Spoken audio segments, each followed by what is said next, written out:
Abra a sua Bíblia em Romanos, capítulo 12, verso 21. Um ambiente saudável.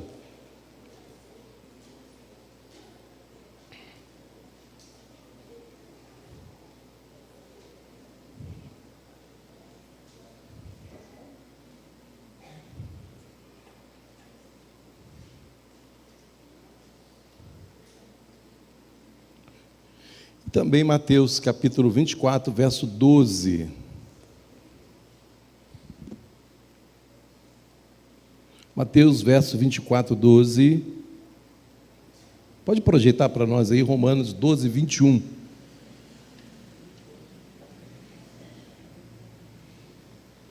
Vamos ler juntos? Não te deixes vencer do mal, mas vença o mal com o bem. Fraquinho, né? Vamos falar mais forte. Não te deixes vencer do mal, mas vença o mal com o bem. Mateus, Evangelho de Mateus, capítulo de número 24, verso 12. Vamos ler juntos também? E por se multiplicar a iniquidade, o amor de muitos esfriará. Senhor Deus, eis a tua palavra lida, e suplicamos-te que a tua palavra fale a nossa mente e também ao nosso coração. Tu sabes que carecemos de ouvi-la. Repreendemos toda obra contrária à tua palavra, bendizendo-te, Pai, e adorando-te em nome de Jesus. Amém. Quando nós fizemos o contato para fazer essa comemoração de 83 anos, eu comecei a orar e pedir a Deus que palavra poderia trazer nesse momento. Interessante, quando a gente prepara o sermão, a gente vai a dicionário, a gente traz a experiência da gente, a gente busca sermões antigos, a gente escuta sermão de outras pessoas, a gente usa também a inteligência artificial. Quando a gente prepara um sermão, a gente usa os recursos dos dicionários, e a gente principalmente busca a inspiração de Deus para poder falar. Interessante que eu estava na manhã dentro do carro e falando com Deus, e Deus me deu essa palavra, e aí a partir daí então eu comecei a buscar todas as informações, recorrendo a alguns sermões do passado, alguns sermões que eu já fiz, já havia pregado sobre isso, enfim, e cheguei até essa palavra. Não te deixes vencer do mal, mas vence o mal com o bem. E aí, o mal ele vai se multiplicando quando nós decidimos responder a ele com o próprio mal. O bem triunfa quando escolhemos o caminho do amor, mas enquanto a gente escolhe o caminho do mal para vencer o mal vai aumentando. E eu comecei a olhar então essa ideia de que quem responde o mal com o mal é um multiplicador do mal. E se ele é um multiplicador do mal, ele está contribuindo para que a iniquidade cresça e para que o amor esfrie. Então, às vezes, sem perceber, nós estamos contribuindo para que o amor das pessoas esfrie, e nós, sem percebermos, estamos contribuindo para que o mal prevaleça e continue. Eu fui fazendo perguntas, quais as características de uma pessoa que multiplica o mal? O que ela faz na verdade? Como é que nós multiplicamos o mal? Porque às vezes a gente pensa que o mal é pegar um revólver e dar um tiro em alguém, é roubar, isso também é corrupção, etc. Mas, de forma às vezes danosa, a gente não percebe alguns males que nós vamos produzindo, sem perceber, e a gente vai contribuindo para que a iniquidade aumente, e para que, na verdade, haja o ciclo da maldade. E aí eu fiquei pensando que justamente a gente multiplica o mal quando a gente responde uma ofensa daquela ideia do olho por olho. A gente multiplica o mal quando a crítica ou a injustiça como uma resposta agressiva. A gente multiplica o mal quando a gente não consegue absorver o dano e entregá-lo a Deus, porque há pessoas que recebem dano e querem devolver para outra e não para Deus. A gente multiplica o mal quando a ira se estabelece no coração da gente e vai se tornando uma ferramenta do mal, ao invés de buscar a paz, a justiça de Deus. A gente multiplica o mal quando a gente guarda mágoas e ressentimentos dentro do nosso coração. Que a gente vai envenenando não apenas a si mesmo, mas vai envenenando as futuras interações e os próprios relacionamentos. A gente vai alimentando o mal. A gente se torna multiplicador do mal quando a gente tem dificuldade de perdoar as pessoas.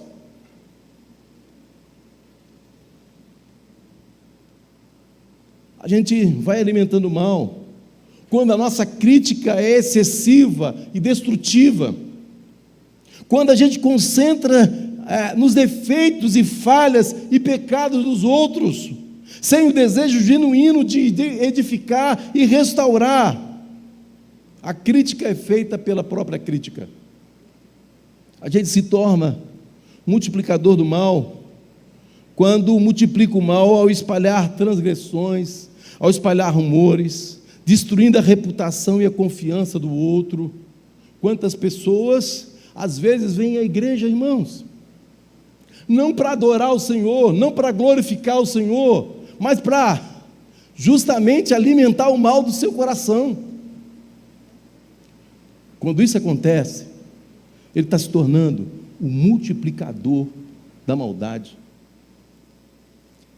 Nós multiplicamos o mal quando há uma murmuração constante, tem um espírito de insatisfação, reclama continuamente da situação da liderança, dos irmãos, vai espalhando pessimismo, vai espalhando incredulidade. Esse é um multiplicador do mal. A gente multiplica o mal com a nossa indiferença. Vê o sofrimento, a necessidade do próximo, mas escolhe ativamente passar de largo. Nós multiplicamos o mal quando nós recusamos a ser parte da solução dos problemas que ora estão diante de nós, mantendo uma postura passiva, distante, que permite o mal, a iniquidade prosperar por falta de ação. A gente mantém o mal quando o amor condicional ou superficial, apenas de palavra, não traduzindo em atitudes de doação, de tempo, de recursos, a gente mantém o mal.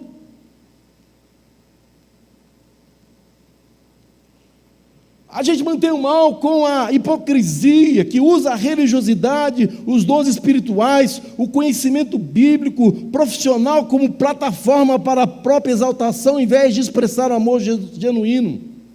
É zelo desprovido de amor, a gente mantém o mal. A gente mantém o mal com a motivação poluída. Busca a glória pessoal em vez da glória de Deus, transformando o serviço cristão em busca egoísta por reconhecimento. A gente multiplica o mal quando a gente endurece o coração e não se abre para que Deus transforme a nossa maldade. E a gente perpetua a maldade até mesmo dentro da sua casa, até mesmo dentro da casa, até dentro do ambiente de trabalho, até dentro do ambiente da igreja. Gente que vem para a igreja para ver quais são os pontos de falha, de defeito. Ele é um multiplicador do mal. O texto, segundo o que nós lemos, diz que o mal, a iniquidade, faz o quê? Um coração frio. por multiplicar a iniquidade, o amor de muitos vai acontecer o quê? Mas é interessante, irmãos, que nós nos deparamos com os multiplicadores de iniquidade. Os multiplicadores de iniquidade estão dentro da igreja e fora da igreja. São esses que produzem o esfriamento do amor. É esses que contribuem para o amor se esfriar. E é interessante que esse esfriamento, ele não acontece de repente, mas ele vai acontecendo dentro de um processo que vai se naturalizando. Sabe o que é isso? Ele vai chegando e a pessoa vai entendendo que isso é normal. Ele normatiza aquilo que não precisa ser normatizado. Ele vai entendendo que é possível ele ir fazendo do jeito que ele está, porque é normal, é natural. E deixa eu falar para nós que estamos aqui e viemos receber a palavra de Deus. Deus não nos chamou para ser multiplicadores do mal.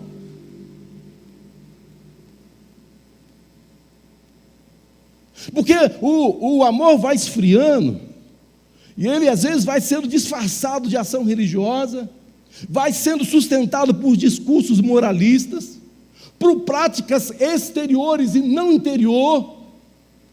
O coração vai se distanciando de Deus e a fé se torna apenas fala, não se torna vida. Ele se torna um grande religioso,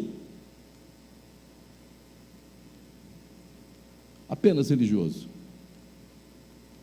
Apenas religioso. Deus não está chamando religiosos. E esse eu creio que seja uma das grandes crises da igreja evangélica do Brasil. Talvez seja uma das grandes crises que nós estamos vivendo em Governador Valadares. 40% dessa cidade é chamada de evangélico. A cada 10 pessoas, 4 são evangélicos. Mas quando você olha para a estatística da violência dessa cidade, não corresponde ao percentual, porque o índice de violência aqui cresce toda hora, e parece que a gente não está conseguindo fazer aquilo que Jesus manda a gente fazer, porque eu creio no Evangelho que transforma a vida das pessoas, que transforma o lugar onde nós estamos, que transforma os ambientes. Parece-me que nós temos muitos religiosos, muitos devotos, pessoas que são bons, às vezes nem bons religiosos conseguem ser, né? Nem bons religiosos conseguem ser. Mas eu fiquei pensando também, as características não só de quem, então, é um multiplicador de iniquidade, mas as características de quem vai perdendo o amor. Porque quem vai perdendo o amor e se tornou um multiplicador de iniquidade, há algumas características que vão sendo evidenciadas nele. Eu gostaria que você prestasse bem atenção. A fé vai se tornando fala, vai se tornando discurso, vai sendo reduzida a questões moralistas sem essência. O coração vai se distanciando de Deus. O cristão vai se tornando um espectador passivo dos problemas da comunidade, do povo. Ele é simplesmente um espectador passivo ali, ó. A coisa está acontecendo, está rolando, e ele está passivamente, como se nada estivesse acontecendo. Há uma recusa em demonstrar compaixão e devoção dos recursos ou tempo àquelas pessoas que precisam. Há uma indiferença. A iniquidade se multiplica ao redor e o indivíduo não se sente constrangido nenhum em agir. Pelo contrário, ele vê na lateral a casa caindo, tudo de água abaixo, e ele está lá, justificando a sua ação, o seu comodismo e justificando a sua zona de conforto. A característica de quem vai perdendo o amor é uma reclamação constante. O olhar está focado apenas nos defeitos, nas falhas, alimentando o espírito de insatisfação. Ele está sempre insatisfeito com tudo que acontece. Ele não consegue ver graça. Ele consegue ver defeitos e consegue ver falhas. Essa é a característica do amor que vai esfriando. É a crítica pela crítica. A correção ou a crítica não são feitas com o desejo de edificar, mas com a motivação de ferir, de derrubar e de atrapalhar e nunca mudar a realidade. A comunhão é quebrada, A unidade vai se perdendo, o relacionamento se torna frágil e superficial, o amor vai esfriando, e ele está cada vez mais superficial, ele está cada vez mais nas relações frágeis, de superficialidade, o amor vai esfriando, porque ele multiplica a iniquidade, ele multiplica o mal, e o resultado de multiplicar o mal é um coração frio, que não sensibiliza mais com nada. A unidade se perde, o relacionamento se torna frágil, superficial, a pessoa se deixa vencer do mal, ao retaliar ou pagar a ofensa na mesma moeda, perpetuando um ciclo de iniquidade. Ele vai perpetuando um ciclo de iniquidade, sempre. E aí, irmãos, só existe um antídoto para frear o mal, só existe um antídoto para fazer com que o amor não se esfrie. E eu quero compartilhar então esse princípio fundamental da fé cristã, que é capaz de fazer que a gente vença o mal com o bem, capaz de fazer com que o amor não esfrie. Na verdade, o Evangelho de João nos lembra, porque Deus amou o mundo de tal maneira, que deu seu Filho unigênito, para que todo aquele que nele crê não pereça, mas tenha a vida eterna. O Evangelho nos lembra que nós fomos alcançados pelo amor de Deus, fomos o primeiro objeto desse amor, e é deste solo amor que nasce a nossa capacidade de amar. A gente só consegue amar quando a gente entende que é alcançado pelo amor de Deus. A gente só consegue vencer o mal quando a gente entende que na nossa relação com Ele, é a relação dEle que nos faz, irmãos, vencer e não ter um amor frio. É por isso que Jesus sintetiza toda a lei e os profetas com 2 mandamentos que são interdependentes, e ele diz assim: amarás o Senhor teu Deus de todo o coração, de toda a tua alma e de todo o teu entendimento, e segundo é este, amarás o teu próximo como a ti mesmo. Então, na medida em que nós amamos Deus, o resultado é amar o outro, e aí a gente consegue vencer o mal. O sinal de que alguém não está em intimidade com Deus é que ele é reprodutor da maldade e da iniquidade. O sinal de que alguém não está em contato íntimo com Deus e precisa avaliar, e que o amor vai esfriando, o sinal de que isso está rompido ou se rompendo, é na verdade o não amor ao outro. Porque Deus é a única força capaz de nos capacitar a cumprir a ordem, de vencer o mal com o bem. A prova do amor, irmãos, não está no ativismo, mas na relação que nós temos com Deus. Ou seja, o que significa realmente amar a Deus sobre todas as coisas. E a gente confunde muito amor com performance. Pensamos que amar a Deus se reúne o tempo gasto em oração. Pensamos que amar a Deus se resume o fato de ser membro de uma igreja. Pensamos que amar a Deus tem a ver com o conhecimento que nós acumulamos ao longo dos anos. Pensamos que amar a Deus tem a ver com o fervor do nosso louvor. Pensamos que amar a Deus é a manifestação dos dons espirituais, embora essas coisas todas sejam importantes, boas, mas sozinhas elas não são suficientes. E aí, irmãos, elas podem ser veículos vazios, se faltar a essência que é o amor. Deixa eu falar uma verdade para você. Não é o seu tempo de igreja, não é o seu nome no rol do membro dessa igreja, ou de qualquer outra igreja, que vai, na verdade, evidenciar que o seu amor não esfriou, e que você é simplesmente multiplicador da maldade. O que vai evidenciar é, na verdade, um grande termômetro, que é a nossa capacidade de amar o outro. É isso que mede, de fato, se nós somos visitados e transformados por Deus. Olha o que diz o apóstolo: se alguém disser eu amo a Deus, odiar o seu irmão, cometer maldade contra ele, eu tiraria a palavra aqui, acrescentaria, ou colocaria do lado, talvez fosse melhor, né?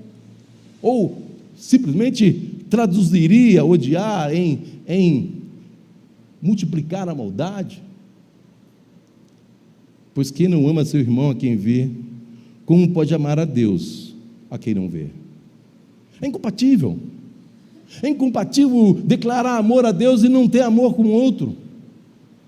A ausência do amor alerta João um indicador muito sério. Olha o que diz a Bíblia em João, 1 João capítulo 3:10. Quem não pratica a justiça não procede de Deus, nem tampouco aquele que não ama o seu próprio irmão. Quando a gente se torna multiplicador e agente do mal, e quando a gente não pratica a justiça, isso não procede de Deus, tampouco aquele que não ama o seu próprio irmão.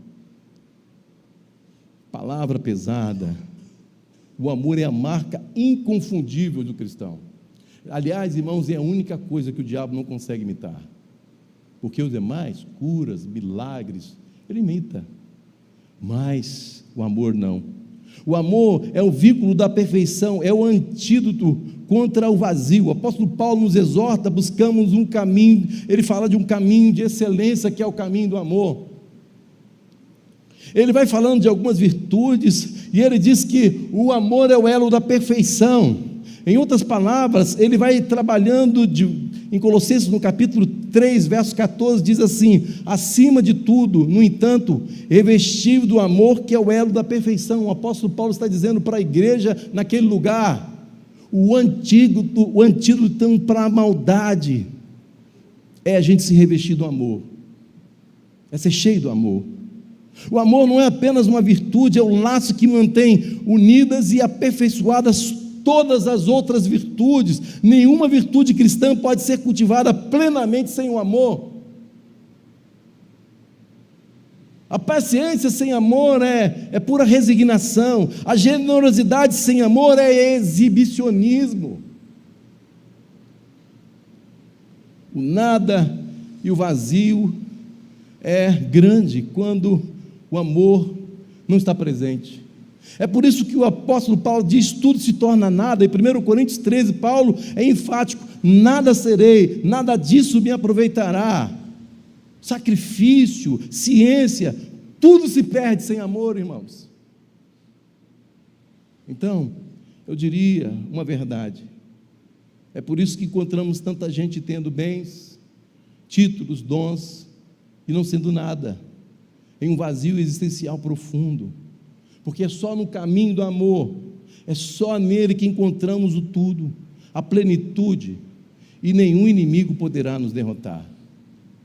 O caminho, sobremodo excelente, é o amor. Por isso que eu escolhi falar sobre ele, porque a gente podia falar sobre muita coisa no aniversário da igreja.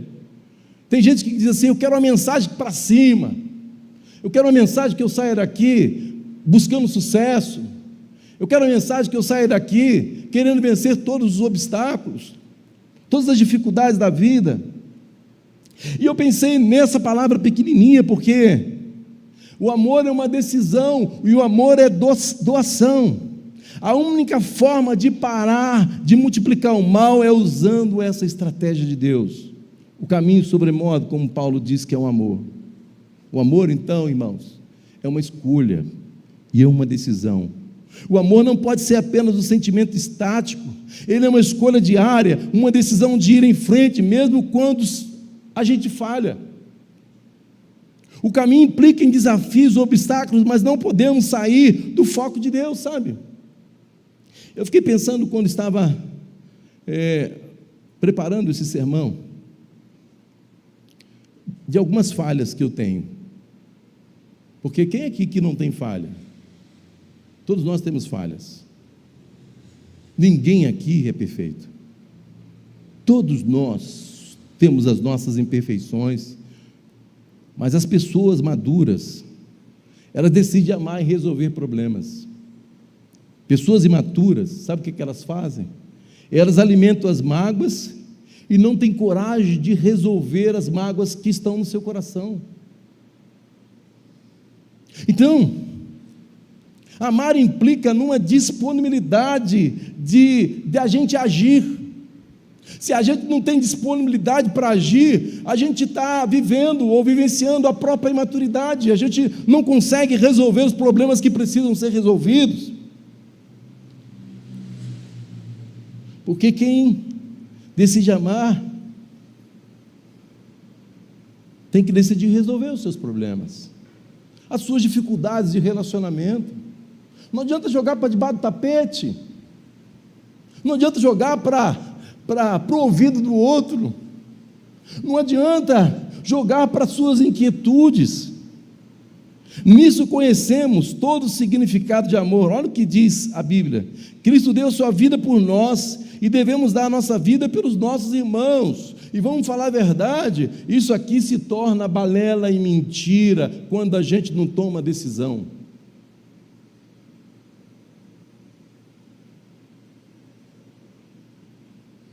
Cristo deu a vida por nós, e a Bíblia diz assim: devemos dar a nossa vida pelos nossos irmãos, 1 João 3,16. E parece-me que alguns versículos da Bíblia a gente ignora, porque a gente costuma ler só aqueles que não nos confrontam, ou que justificam aquilo que nós queremos enquanto pessoas. Não tem jeito de abrir mão de amar o outro, não tem jeito de eu não amar o outro, por mais que o outro tenha me ofendido, por mais que eu não concorde com o outro. A Bíblia é tão dura, irmãos. Filhinhos, olha o que ela diz, João 3,18: não amemos de palavra nem de boca, mas sim de atitudes e em verdade. O amor exige disponibilidade de tempo, ombro para chorar e ajuda prática. A minha pergunta é: qual foi a última vez que você emprestou o seu ombro para alguém?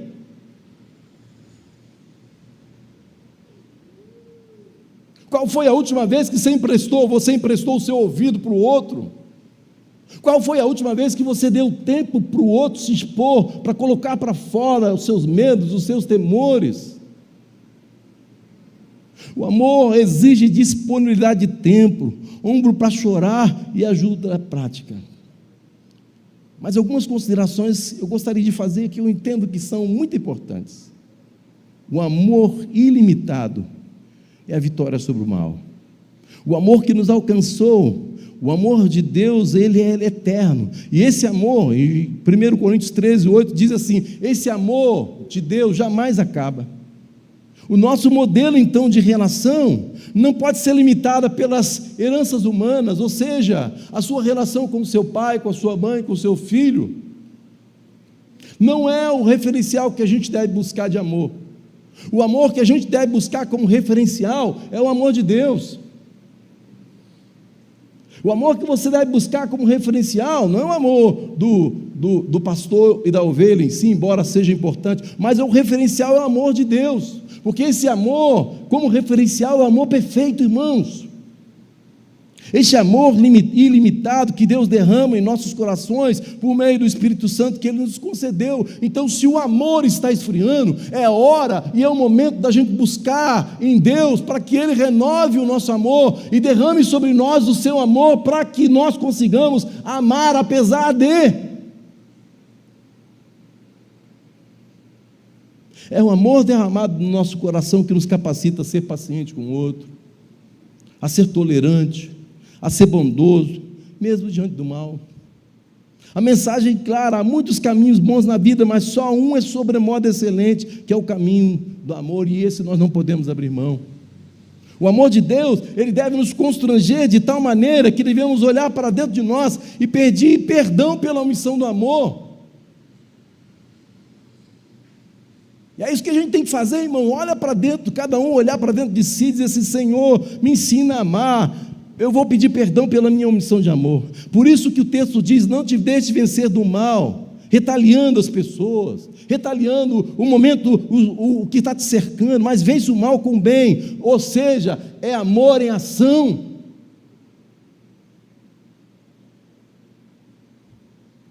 O amor é o vínculo da perfeição, e só seremos completos se amarmos. Não tem jeito. Ou a gente ama, ou a gente vai viver a hipocrisia do Evangelho. Eu notei, estive com o nosso bispo durante esses dias, e eu anotei algumas coisas que o nosso bispo falou, e eu achei muito importante. Foi uma bênção esses dias estar com o bispo. E ele foi falando algumas coisas, eu fui anotando, depois traduzi aqui para o meu sermão. E ele falou assim: honrar a Deus sem honrar pessoas é mentira. Eu amo a Deus, eu honro Deus, mas você não honra o seu líder, você não honra a sua esposa, você não honra o seu esposo. E o bispo falou, e aí 1 João 3,10 diz assim: desse modo conhecemos quem são os filhos de Deus e quem são os filhos do diabo. Quem não pratica a justiça não procede de Deus, nem tampouco aquele que não ama seu próprio irmão. O texto bíblico é tão forte que diz que ele é filho do diabo. O que multiplica a iniquidade. Pastor, o senhor está pegando pesado? Não, é só ler a Bíblia. Não precisa falar nada não, só ler a Bíblia. O bispo falou assim: tolice é ignorar o princípio de honra. Honrar pessoas que passaram por nossas vidas. É importante você se lembrar e honrar de pessoas que foram importantes na sua vida. Há uns 15 dias atrás, eu peguei o carro, chamei algumas pessoas e fui visitar o pastor Lutero. Fui lá visitar ele. Porque, vamos falar a verdade, a gente está cheio de discurso, né? Lembrei, falei, vamos lá visitar o pastor Lutero, pessoa que foi tão importante para mim, para o meu ministério. Honrar a vida dele. E aí, o bispo estava dizendo: honrar a Deus sem honrar pessoas é mentira, é papo furado. Eu te honro, Deus, mas não honra o seu líder espiritual. Sai daqui, desculpa a expressão. Se tivesse um gravador dentro do carro, misericórdia. Às vezes o ar-condicionado, né? Sei lá, deu algum defeito, alguma dificuldade. O cara já sai aqui dizendo que sentiu calor demais. Não valorizar o potencial que Deus faz através do outro. O bispo falou duro, ele disse assim: é idiotização. Falei, o bispo pegou pesado, né? Ele está chamando de idiota aquele que não valoriza o potencial que Deus faz através do outro. O amor não pode ser um ato protocolar. O que ele ama é minha prioridade. O que ele odeia, eu odeio. Pessoas trabalham para ganhar dinheiro e não querem trabalhar para Jesus. Isso aqui eu coloquei aqui, do bispo foi falando, e é verdade. O cara trabalha de segunda a sábado, e tem que trabalhar mesmo, porque se não trabalhar não come, né, irmãos? Trabalhar não come, tem que trabalhar mesmo. Mas ele não tem coragem de trabalhar para Jesus. Não tem coragem de dar tempo para Jesus. Nós somos chamados para ajudar a pessoa a encontrar a eternidade. Se vamos viver na eternidade, precisamos manter as prioridades. Não existe casamento sem compromisso, só se mantém um casamento se manter os votos vivos. Então, irmãos, nós assumimos votos com Deus. E a gente vai manter esse casamento com Deus na medida em que a gente assume os compromissos com Deus. É como um casamento. O amor não apenas nutre e mantém a vida, ele transforma, restaura e eterniza. Eu não sei o que você vai fazer com a palavra de hoje, mas você pode pegar a palavra de hoje e dizer assim, como diz vovó, né? Entrar no ouvido, sair no outro, e continuar levando a vida, como diz o cantor, né? Deixa a vida me levar, vida leva eu, e ele vai levando. Você tem opção.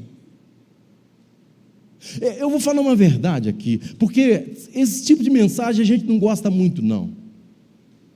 Porque ela vai incomodando a gente, mas ela vai tirando a gente do lugar e vai nos desafiando a tomar coragens e decisões, irmãos.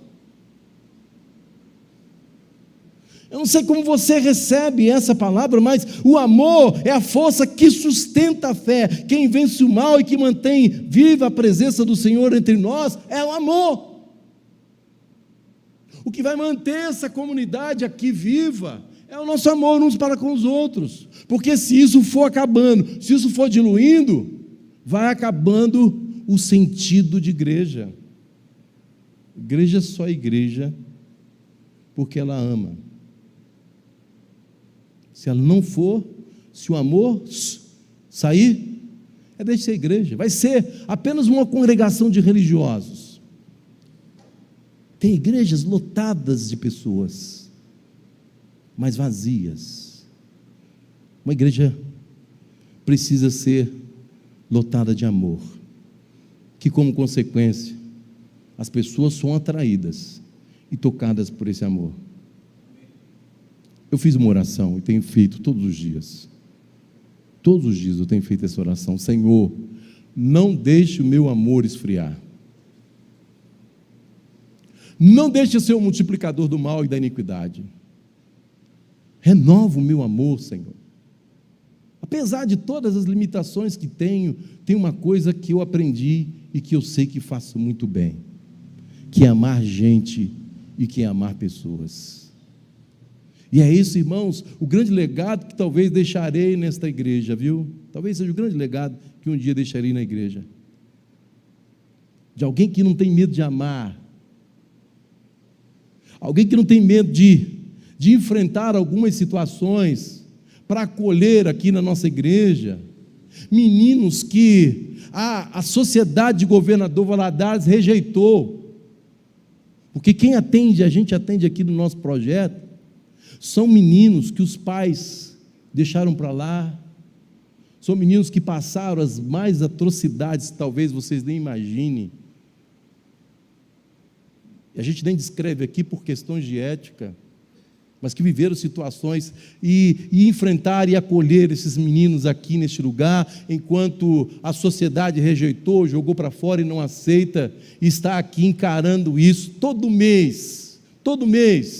Eu tenho um compromisso financeiro de pagar 2 funcionárias, nós temos, né? Rodrigo agora entrou no meio também. De acolher os idosos dessa cidade, nós temos aqui 14, não temos mais vaga, que chegam aqui, como foi semana passada, que eu fui falar sobre abandono, e ver os nossos idosos de diversos lugares, inclusive dessa igreja, tudo chorando, porque estão com as experiências de que depois que doou tanto para os seus pais o abandonaram e não tem relação. Talvez o legado que eu deixe, e o legado que eu gostaria de deixar, é o legado de vez em quando ligar para alguns de vocês e me lembrar do carinho que eu tenho por vocês, e de orar, e pedir a Deus para abençoá-los, fortalecer o seu trabalho, a sua vida.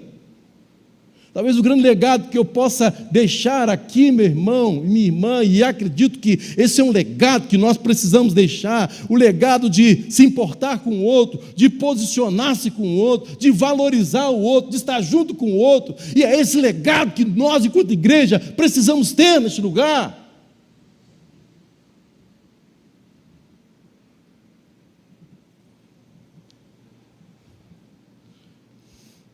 Talvez alguém nem goste da minha pregação e vai dizer assim, nossa, como o pastor Márcio falava mal, hein? Não tem problema não. Isso aí a gente ignora e passa, atravessa. Mas o legado do amor, você que está aqui não pode perder isso. Sabe por quê? Isso tem a ver com a eternidade, irmãos. Tem a ver com aquilo que a gente vai fazer lá no céu. Tem a ver com o grande julgamento. Eu preguei aqui sobre o grande julgamento, não falei? Do grande julgamento. E eu vou chegar para o que você... eu era forasteiro, você... eu estava com fome, você me deu de comer. Esse é o grande critério do julgamento. Não é, eu frequentei a igreja, eu me tornei... O grande critério é graça, que a gente faz como resultado do amor e da presença de Deus na vida da gente. Sabe, meu irmão, e a conversa é séria. Porque não dá para brincar de igreja, né, irmãos? Não dá para brincar de ser crente. Nós estamos precisando de posturas sérias, determinantes, para a vida das pessoas, para quem está em torno, para a vida dessa igreja. Eu fiquei pensando nos 83 anos, aí eu pensei em alguns colegas pastores que passaram por este lugar aqui, e eu conheci uma boa parte deles, Me lembrei desses colegas que passaram, alguns que passaram aqui, que saíram daqui bem, mas alguns que saíram daqui mal, doentes. Tem pastor que saiu daqui doente, mas tem pastor que saiu daqui bem, querendo voltar, feliz, porque teve a oportunidade de ser amado neste lugar. Que Deus nos abençoe, irmãos. Eu quero chamar o ministério de louvor, sabe, para a gente orar, para a gente orar, para o nosso amor não esfriar, irmã, para a gente ser uma comunidade marcada, não por discursos ou aparência, mas pela revelação do amor de Deus em cada gesto, em cada palavra, em cada atitude. Que em tudo escolhamos o caminho do bem, pois o amor jamais acaba. Que a gente saia daqui dizendo: eu não quero ser multiplicador do mal, eu não quero que o meu amor esfrie, eu quero ser alguém relevante nesse tempo e dar uma contribuição importante para essa comunidade. Deixar um legado de amor, deixar um legado de vida. Se vamos viver para a eternidade, só tem um jeito: manter as nossas prioridades diante de Deus. Que Deus nos abençoe, irmão, nesses 83 anos.